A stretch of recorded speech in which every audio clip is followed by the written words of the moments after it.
So starting off, we have Christina MacDonald. She is a life sciences student minoring in psychology at McMaster University.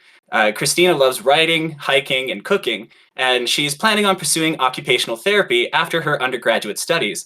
Here she is discussing what science has uncovered and what is still unknown about the Erebus wreck. Thank you for the introduction, and thank you to everyone for being here today. Today, I will be sharing about the scientific discoveries and persistent questions surrounding the shipwreck of Her Majesty's ship Erebus, or HMS Erebus for short. I researched and wrote about this topic for one of the AIC books entitled The Wreck of the Erebus, and I look forward to sharing this research with you all today. Before I get into the science and questions, there are some important things that you should all know.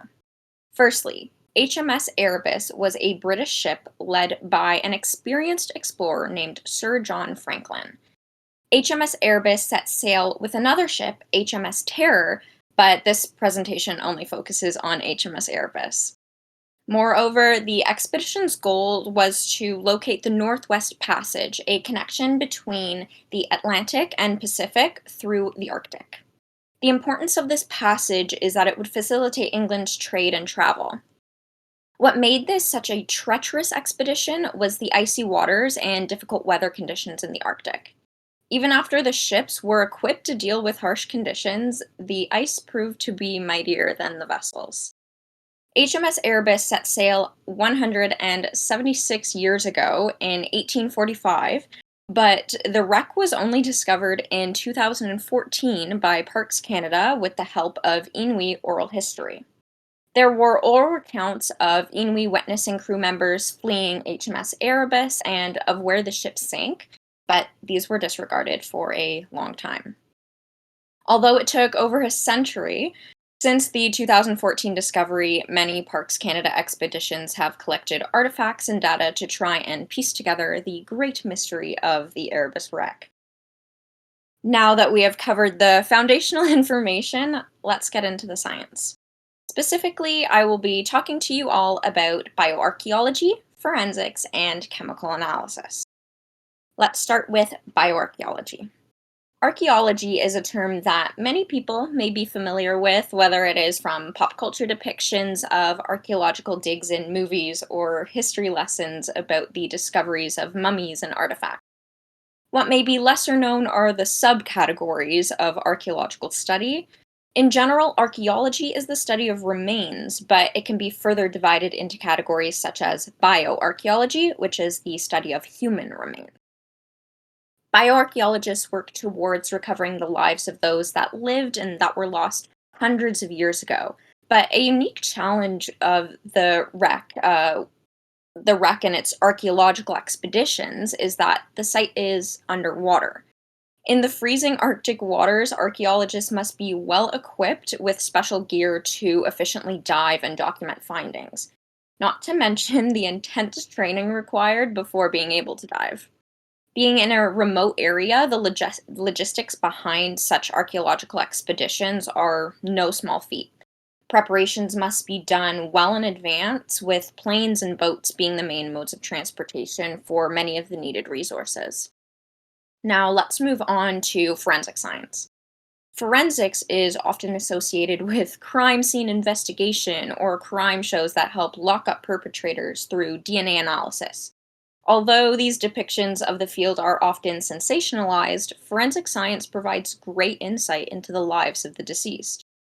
To draw conclusions about remains, forensics utilizes scientific disciplines such as biology, physics, and chemistry, hair and fiber analysis, as well as other disciplines such as odontology, which is the study of dental evidence. To go a bit more in depth, let's talk about DNA analysis. DNA analysis is the analysis of samples of biological materials that carries our genetic information. This is an area within forensics that is integral to the study of remains, as it gives indications to the identity of otherwise nameless skeletons. Even after remains have been exposed to the elements for significant periods of time, Bones and teeth can still maintain some extractable information because the hard structures protect against breakdown or degradation of DNA. DNA analysis can also be used to examine hair samples that have maintained some DNA.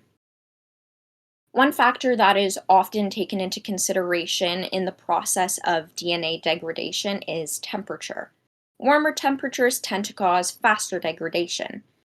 The cold climates of the Arctic, the place in which the remains of the Erebus wreck are located, likely play a role in the maintenance of forensic evidence. DNA analysis is also very important for identification as it can link a person to their biological relatives. Although the data yielded from DNA analysis does not reveal everything about a person's life and identity, it can be helpful in the identification and tracing of remains to living relatives. A couple other useful areas of forensics are fingerprinting and facial reconstruction. In relation to the Erebus wreck, a sole fingerprint was found in a wax seal. There may not be much significance to this finding for forensic tests right now, but it still gives indication of a life lost. With advancements in technology, a simple fingerprint may one day uncover another crucial detail about the otherwise unknown lives of the past. In regards to facial reconstruction, artists and forensic anthropologists who study human remains can use clay to model the face that may have accompanied a skull. Using specific techniques and by looking at various indicators, skin thickness and general facial features can be estimated. With all the information forensics can reveal, it must be acknowledged that it would not be as fruitful if it were not for chemical analysis. The basic purpose of chemical analysis is to identify the composition of various samples being tested in a lab.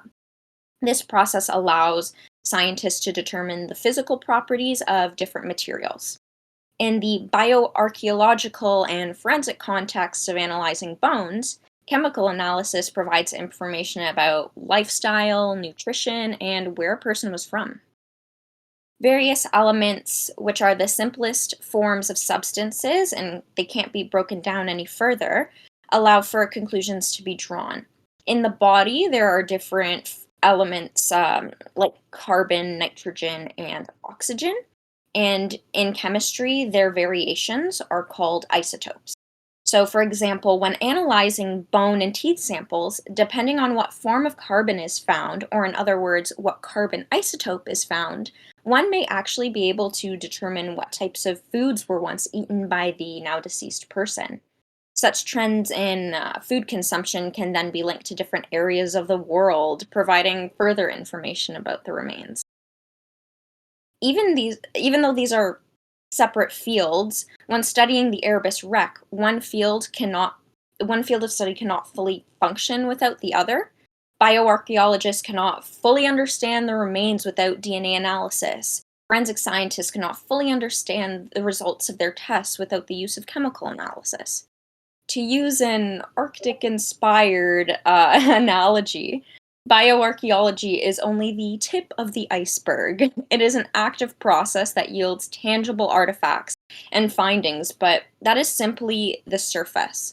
Forensic science and chemical analysis then come into play when looking at the details hidden beneath the surface, and often reveal the more critical information that would have otherwise gone unnoticed. When looking deeper into the discoveries of the Erebus wreck, all scientific methods work together to tell a more complete story. There have been multiple remains found from the wreck over the past several decades, a sizable number of deaths occurring on Nunavut's King William Island, but only more recent advances have led to their identification. A bioarchaeological sample, in this case a skull, was found, and scientists were able to recover DNA from it. After locating living descendants and acquiring genetic evidence, scientists were able to identify the skull as John Gregory, an engineer from HMS Erebus. Preceding identification, facial reconstruction was conducted on John Gregory's skull, bringing a face to the archaeological discovery. Facial reconstructions have been used for various other discovered remains and may even indicate that some of the initial assumptions of the identity of the skulls were incorrect. Even though facial reconstruction is not biological evidence, it is able to help strengthen or question what is currently known about the discovered bodies from the wreck. Living descendants play a significant role in being able to confirm the scientific evidence revealed by bioarchaeologists, forensic scientists, and chemical analysts. They help to bridge the gap between the scientific information extracted from bones that are hundreds of years old to people living today. The identification of John Gregory was a well-reported one, but other skeletal remains have also yielded genetic and chemical information that have been helpful in determining the approximate age, height, and health status of the deceased crewmen. Although new advances will shed light on a lot of interesting aspects of the events leading up to and following the Erebus wreck, they may also reveal some disturbing truths. Moving away from the genetic aspect of the findings, archaeologists are also able to analyze bones for different types of markings that indicate what the body may have endured before and after death. A more morbid conclusion drawn from research looking at different breaks in bones is that there were likely acts of cannibalism among the crew members. This is also backed up by Inuit oral history. From connecting the lives lost in the wreck to living relatives to uncovering more about what the crew members endured in their final days, there are many more discoveries to be made. However, just as more conclusions are drawn, more questions continue to arise. Who were the people on board at the time of abandonment? What will further DNA testing uncover? There are still several unidentified bones and even more that remain unfound, so it's intriguing to think about how much more may be learned with further discoveries and as technology and identification practices continue to advance. This also brings up the question, are the current identifications truly accurate? It's not an unreasonable question of there have been misidentifications in the past. It goes to show that the process of identification is not perfect, and in order to seek out the truth, it must be scrutinized and actively questioned. There are also individual factors that must be considered in regards to locating and identifying remains. For example, larger bones are more resistant to degradation. The unknown rate of degradation of the bodies and the different areas in which they may be found can make it difficult to predict what will be discovered in the future. Will artifacts found shed more light on the events of the past? With every expedition, more is uncovered and understood. The fingerprint in the wax seal that was discussed earlier may not seem like the best piece of forensic evidence to bring names to the lost faces, but it may lead to larger discoveries in time. All the artifacts have the potential to tell a greater story, acting as individual pieces in the great puzzle that is the Erebus wreck, so none should be discounted. A relevant question is, how did COVID-19 impact discoveries? We know the global pandemic created many barriers and changes. Just the fact that we are here together today virtually in this conference speaks to this. Regarding the wreck expeditions, COVID-19 impacted the ability of the teams to go and explore and gather data. Ensuring the safety of the vulnerable and high-risk communities in Nunavut took precedence over exploration. The possible discoveries will remain a mystery, but advancements in knowledge and planning for future expeditions will persist. In an article approved by Parks Canada, it was revealed that more efforts would be put into researching the already recovered items. Even with unexpected challenges that bring up new questions on how to approach the wreck and its artifacts, there is still great potential for advancement. So, how did HMS Erebus sink? Whose lives were tragically lost? What else is on Erebus wreck? There are so many questions that can be asked, but arguably the most exciting question of all is what will be uncovered next. Thank you. Thank you so much, Christina. That was fabulous. Zach, would you like the floor? Yeah, sure. I was just curious. So you presented us with some various methods for studying some historical artifacts like this. Is there, in regards to the Erebus wreck, any inconsistent conclusions that these various methods have arrived at that offer a puzzle? And if so, do you know a way to sort out those inconsistencies and smooth them over? Yes, so the biggest one that I came across was the identification of remains. So we have all these amazing tools and innovative technologies that didn't exist before. But what's funny to me is that we are still in this era of technological innovation. So one of the things I thought, and I say funny in just like it proves that we can never know everything. that there have been misidentifications of remains. What we thought we had 10 years ago, and they were sure that it was this person, according to the little bit of data that they could extract. Well, now doing facial reconstructions or being able to look at more specific markers in DNA have led them to realize that they identified these people incorrectly. And so that to me is just very fascinating, because it kind of just proves that even though these are almost like sci-fi topics of being able to go back hundreds of years, it is still all human driven, and that means there will still be errors. But if I were to kind of, I mean, I'm not an engineer, or I'm not very techie in any kind of way, but if I were to kind of hope to, or give suggestions on how we can kind of keep moving forward, I would just say that taking these interdisciplinary approaches is so important, because even though I talked about like science, just in what I covered, it was very like social science, chemical sciences. There's such a broad area that, and of different expertises that should be coming together and should be working together, because they all have different pieces of the puzzle that that are equally important. Even I'd mentioned a fingerprint found in a wax seal.